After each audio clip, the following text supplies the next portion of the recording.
आज का टॉपिक है इक्विलिब्रियम चैप्टर के अंतर्गत रिएक्शन कोसेंट, जिसका दूसरा नाम मास एक्शन कोसेंट है। क्या है ये टॉपिक, किस चीज से रिलेटेड है, क्या हेल्प करता है ये टॉपिक इस चैप्टर में, इन सभी कॉन्सेप्ट के बारे में आज आप जानने जा रहे हैं। टॉपिक का नेम है रिएक्शन कोसेंट और सेकेंड नेम इसका हमने अभी जस्ट बताया मास एक्शन कोसेंट। क्या होता है रिएक्शन कोसेंट, क्या होता है मास एक्शन कोसेंट, समझा जाए। इसी का सेकेंड नेम है, जैसे ये कोई केमिकल रिएक्शन है, alpha A plus beta B equilibrium sign gamma C plus delta D. अगर हम आप सभी स्टूडेंट से बोले कि आप इक्विलिब्रियम कांस्टेंट का एक्सप्रेशन लिखवाइए, तो इक्विलिब्रियम कांस्टेंट यानी केसी या केपी, कॉन्सेंट्रेशन के टर्म में केसी होता है और प्रेशर के टर्म में केपी होता है। तो जरा सा ध्यान देंगे, इक्विलिब्रियम कांस्टेंट का वैल्यू तभी लिखा जाता है जब हमें कॉन्फिडेंस के साथ जानकारी हो कि हमारा रिएक्शन इक्विलिब्रियम स्टेट में, तब जाकर आप इस रिएक्शन के लिए इक्विलिब्रियम कांस्टेंट का ये एक्सप्रेशन लिख पाते हैं। सी की यहां पर एक्टिव मास पर पावर लिखेंगे गामा, और डी के एक्टिव मास पर पावर डेल्टा, और ए के एक्टिव मास पर पावर अल्फा, और बी के एक्टिव मास पावर बीटा। जो नए स्टूडेंट है इस क्लास में या इस चैनल पर, अलग से सीख लीजिए, इसको इक्विलिब्रियम कांस्टेंट बोलते हैं। और ये इसका एक्सप्रेशन लिखने का बस एक मूल मंत्र है कि जो प्रोडक्ट है, प्रोडक्ट हमारा सी और डी है और ये दोनों मल्टीप्लाई में है, तो प्रोडक्ट के एक्टिव मास का प्रोडक्ट और रिएक्टेंट के एक्टिव मास का प्रोडक्ट का रेशियो कहलाता है इक्विलिब्रियम कांस्टेंट। यानी ऊपर में हम प्रोडक्ट का एक्टिव मास लिखते हैं और नीचे में रिएक्टेंट का, और जो मल्टीप्लाई में होता है, alpha beta gamma delta multiply में है, तो ये पावर में चला जाएगा। ठीक है, तो इतना आना चाहिए आज की इस क्लास को करने के लिए, कंप्लीट करने के लिए। अब हम जो चीज समझाने जा रहे हैं जरा ध्यान दीजिए। हमने क्या अभी बताया जस्ट, कि इस इक्विलिब्रियम कांस्टेंट का वैल्यू या एक्सप्रेशन तभी लिखा जाता है जब हमें एकदम कॉन्फिडेंस के साथ पता हो कि रिएक्शन इक्विलिब्रियम स्टेट में है। जब हमें पता ही नहीं है कि रिएक्शन इक्विलिब्रियम में है, कि फॉरवर्ड से बैकवर्ड जा रहा है, कि बैकवर्ड से फॉरवर्ड आ रहा है, रिएक्टेंट प्रोडक्ट को बना रहा है, कि प्रोडक्ट से रिएक्टेंट बन रहा है, कुछ जानकारी हमें नहीं है, और तब हम इक्विलिब्रियम कांस्टेंट लिखने का बात कर देते हैं। तब हम इक्विलिब्रियम कांस्टेंट का एक्सप्रेशन या इक्विलिब्रियम कांस्टेंट के एक्सप्रेशन का लिखने का बात करते हैं। तो आपको बता दें कि जब हमें रिएक्शन के बारे में कोई जानकारी नहीं है कि रिएक्शन इक्विलिब्रियम स्टेट में है, कि फॉरवर्ड टू बैकवर्ड जा रहा है, कि बैकवर्ड टू फॉरवर्ड आ रहा है, रिएक्टेंट प्रोडक्ट बना रहा है, कि प्रोडक्ट टू रिएक्टेंट बना रहा है, हमें कोई जानकारी नहीं है, और हम वहां इक्विलिब्रियम कांस्टेंट का एक्सप्रेशन लिखना चाहते हैं, तो उसका जगह ले लेता है mass action quotient, reaction quotient. और लिखा तो वैसे ही जाता है जैसे ये, लेकिन फर्क बस यही है कि यहां पर अब ये सर्टेनिटी नहीं है कि रिएक्शन इक्विलिब्रियम स्टेट में।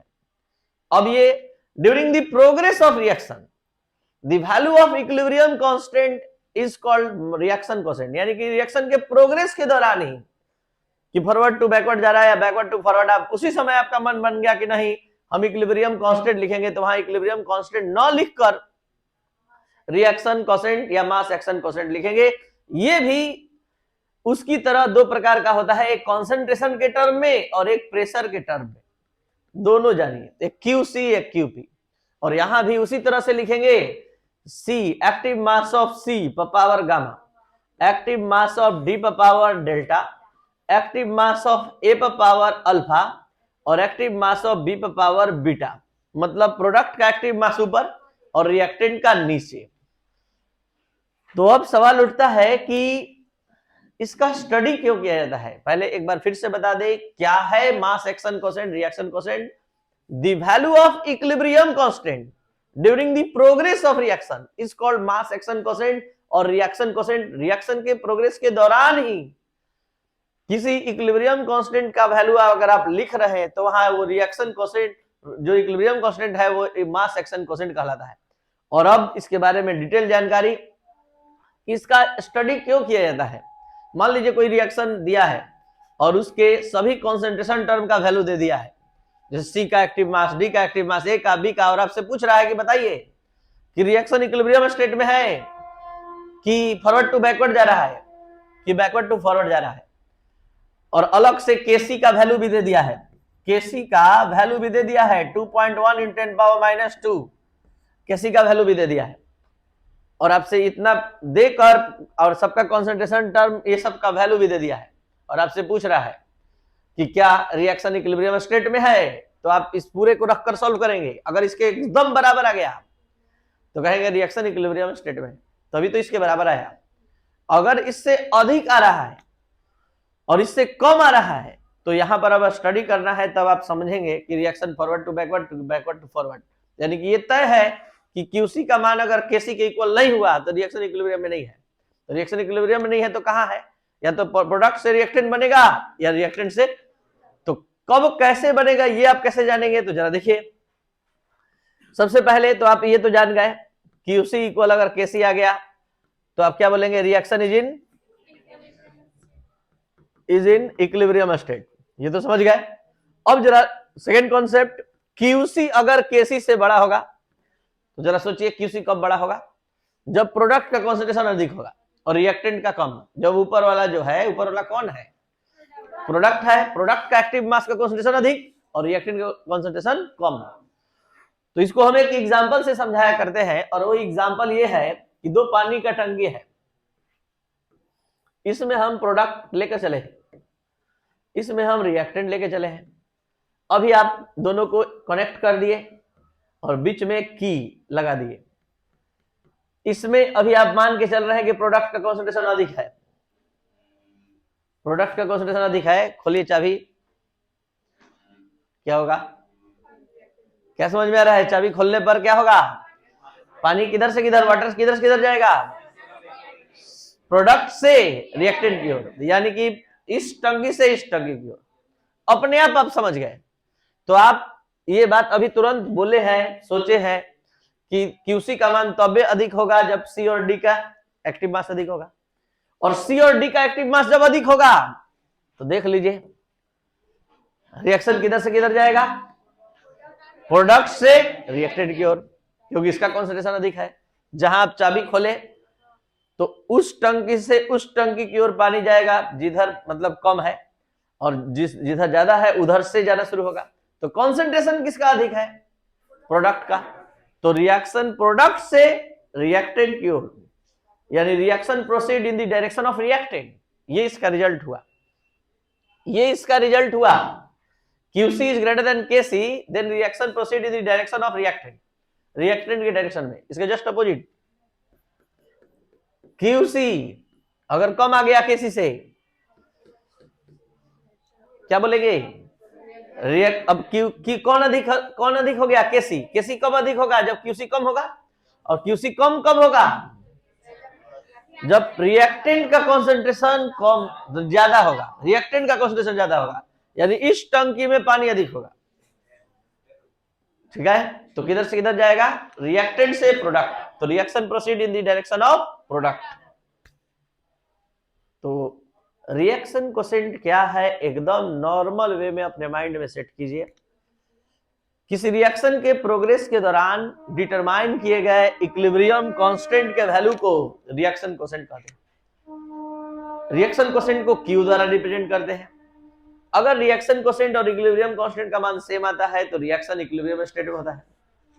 अगर रिएक्शन कांस्टेंट का वैल्यू इक्विलिब्रियम कांस्टेंट के वैल्यू से अधिक आता है तो रिएक्शन जो है प्रोडक्ट से रिएक्टेंट की ओर प्रोसीड करता है।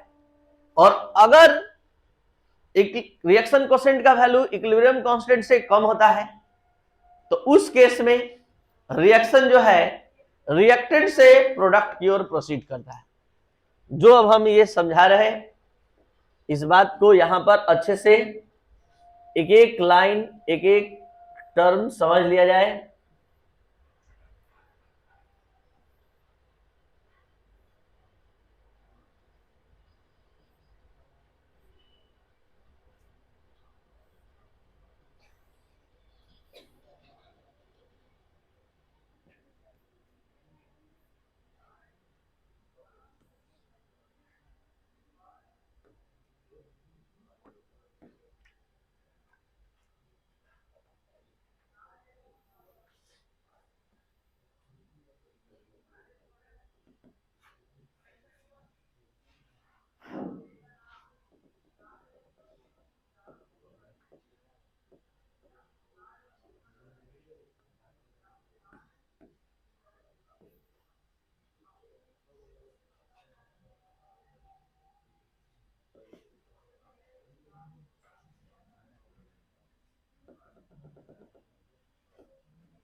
देखिए, the value of equilibrium constant during the progress of reaction is called reaction quotient.